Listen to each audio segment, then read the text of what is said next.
They see my disability, I see my ability.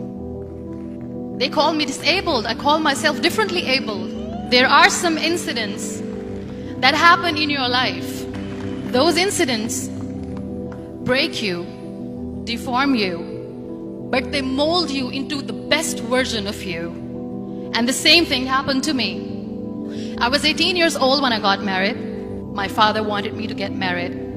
And all I said was, if that makes you happy, I'll say yes. And of course, it was never a happy marriage. Just about after 2 years of getting married, I met a car accident. Somehow my husband fell asleep and the car fell in the ditch. He managed to jump out, saved himself. I'm happy for him. But I stayed inside the car and I sustained a lot of injuries. The list is a bit long, don't get scared. The wrist was fractured.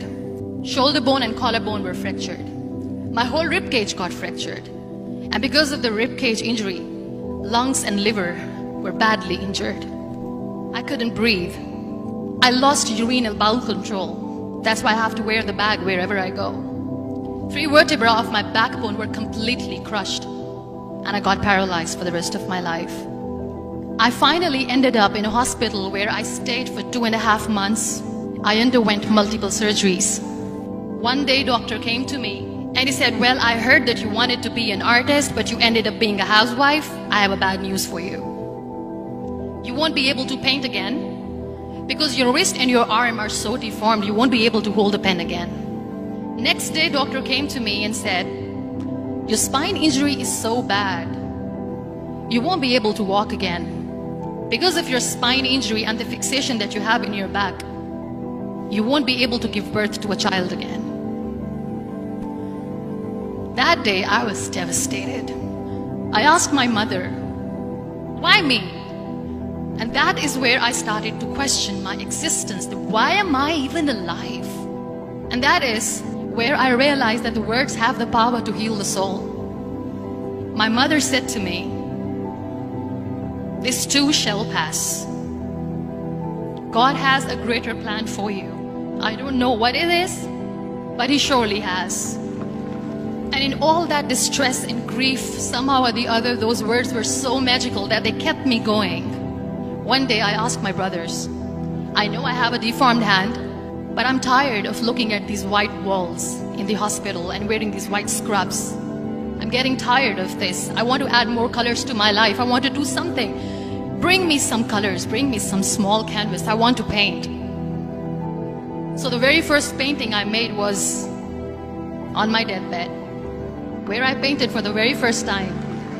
It was not just an art piece or just my passion. It was my therapy. And then I was discharged and I went back home. And I went back home and I realized that I have developed a lot of pressure ulcers on my back and on my hip bone. I was unable to sit.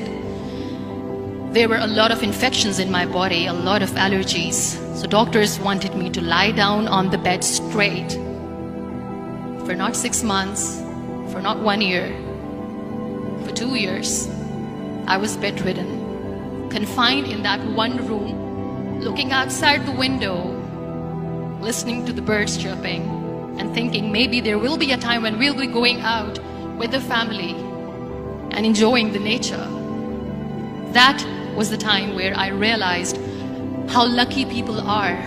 That is the time where I realized that the day I'm going to sit, I'm going to share this pain with everyone to make them realize how blessed they are, and they don't even consider them lucky.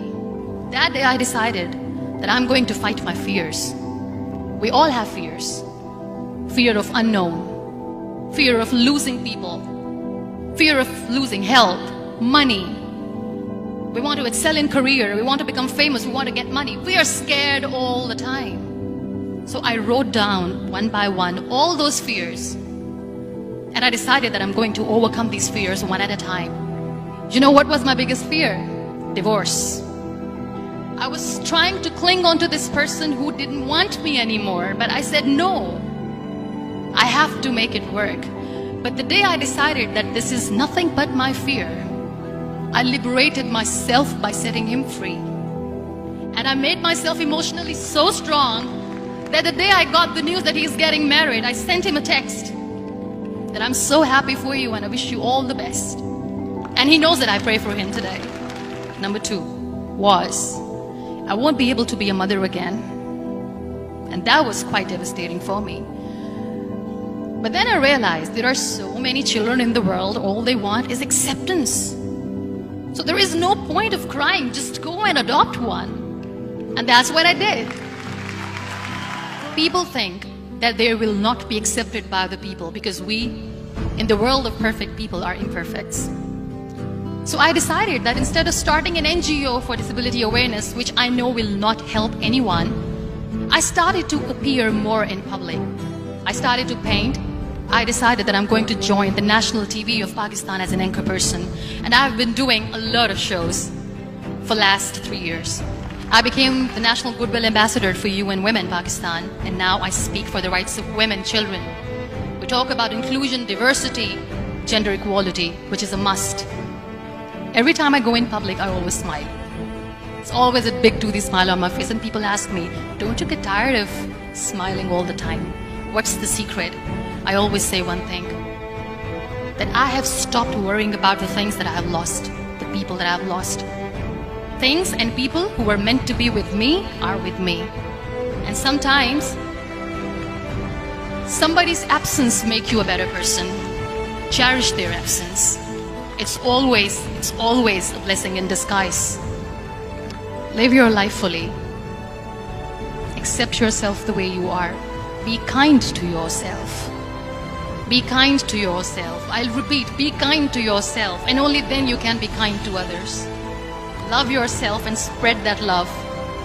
Life will be hard. There will be turmoils, there will be trials, but that will only make you stronger. So when you accept yourself the way you are, the world recognizes you. It all starts from within.